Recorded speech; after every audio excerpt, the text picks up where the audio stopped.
యేసుక్రీస్తు వారి యొక్క జన్మలో అద్భుతమైనటువంటి రహస్యాలు మనకు కనపడుతుంది. ఒకదాని తర్వాత గొప్ప దేవదూతల సైన్య సమూహము భూలోకాన్ని నింపేసింది. ఆ దినం క్రైస్తవాడు బేత్లెహేం అంతా నింపేసేసింది. ఎస్, హల్లెలూయా.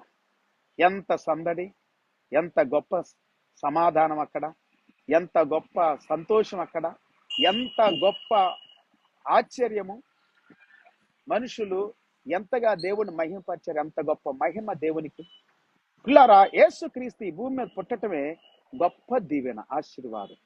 యేసు ప్రభు గనక మానవుడిగా ఈ భూమి మీదకి రాకపోతే మనకు విమోచన లేదు అని బైబిల్ సెలవిస్తా ఉంది.